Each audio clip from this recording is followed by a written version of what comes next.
Sir, मनुष्य का जीवन तभी सार्थक है जब उसके ऊपर 3 कृपाएं एक साथ मिलती हैं उसको, उसका जीवन सफल हो जाता है। वो 3 कृपाएं होती हैं सर, ईश्वर की कृपा, गुरु की कृपा और आत्म कृपा। ये ध्यान रखिए, ये तीनों कृपा जिस मनुष्य को मिली, आदमी का जीवन संवर ही जाता है। ईश्वर की कृपा से दुर्लभ मानव शरीर मिला है। नर तन सम नहीं कौनौ देहि, जीव चराचर चाहत तेहि।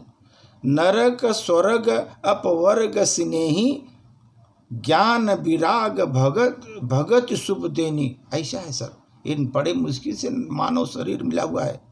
ये जो है वो बहुत दुर्लभ मानव शरीर आपको मिला हुआ है ऐसे समय में, तो ईश्वर की कृपा ही है आपके ऊपर।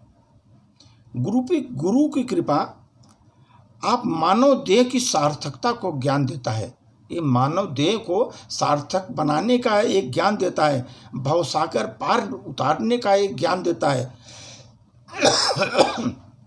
वो जो मार्ग गुरु देता है ये सबके लिए सुलभ हो जाता है। आपको भवसागर उतरने का एक मार्ग सुलभ हो जाता है। और आत्म कृपा ये बस सबसे कठिन और दुर्लभ कृपा है सर, जो कि अपने ऊपर कृपा करें, जो कि नहीं कर पाते, करना ही नहीं चाहते। हमें अपने लक्ष्य को निर्धारित करके अपना पग रखना चाहिए। अपने लक्ष्य को निर्धारित करके अपना पग रखना चाहिए। लक्ष्य से भटकने के लिए मार्ग में तरह तरह के आपको प्रलोभन मिलते रहेंगे, आपको लोग भ्रमित करेंगे, उनका आकर्षण ऐसा हो गया आप भ्रमित हो जाएंगे और उनके जाल में फंस जाएंगे।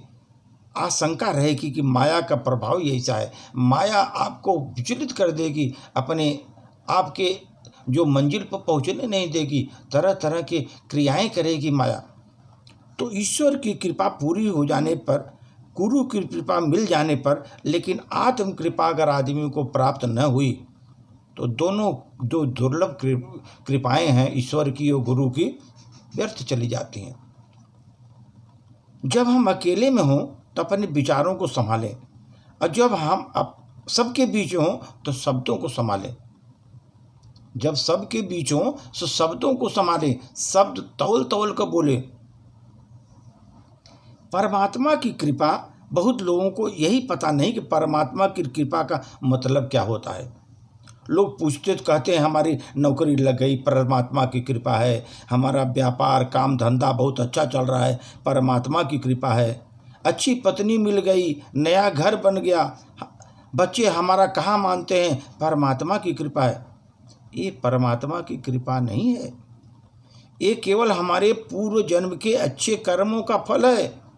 और यही बातें हमको परमात्मा से दूर ले जाती हैं, यही बातें हमको परमात्मा से दूर ले जाती हैं। ये तो परमात्मा नहीं बल्कि माया की कृपा है। जब परमात्मा की कृपा होगी तो सतगुरु के चरणों में आश्रय प्राप्त होगा, सत्संगियों के संग ज्ञान आपको मिलेगा, सेवा सत्संग सिमरन का सौभाग्य प्राप्त होगा, परमात्मा में आपकी रुचि जागेगी, परमात्मा में आपका प्रेम जागेगा। परमात्मा की कृपा उनसे दूर नहीं और उनके करीब ही परमात्मा की कृपा टहलती रहेगी, और परमात्मा के साथ आपका एकाकार हो जाएगा। परमात्मा के साथ एकाकार होने के सर, मनुष्य को दुख का ऋण कभी नहीं भूलना चाहिए, दुख का ऋण कभी नहीं भूलना चाहिए, क्योंकि दुख ही था जिसने हमको विनम्र बनाया। एक दुख ही ऐसा था जो हमको विनम्र बनाया, दूसरों की पीड़ा को समझना सिखाया, दूसरों की पीड़ा को समझना सिखाया, ममता का पाठ पढ़ाया, सांसारिक सत्य को समझने के लिए लायक हमको मानव बनाया, सांसारिक सत्य को समझने लायक हमको मानव बनाया। और सबसे श्रेष्ठ है कि दुख ने ही मुझे परमात्मा का सुमिरन कराया, दुख ने ही हमको परमात्मा का सुमिरन कराया। तो मनुष्य को कभी भी दुख का ऋण कभी भूलना नहीं चाहिए। दुख का ऋण आप भूल जाएंगे तो आगे बढ़ ही नहीं सकते हैं सर। इसलिए दुख के ऋण को कभी मत भूलिए, क्योंकि वही आपका परिवर्तन, वही दुख का ऋण ही आपको परिवर्तन, आमूलचूल परिवर्तन जीवन में किया है। धन्यवाद।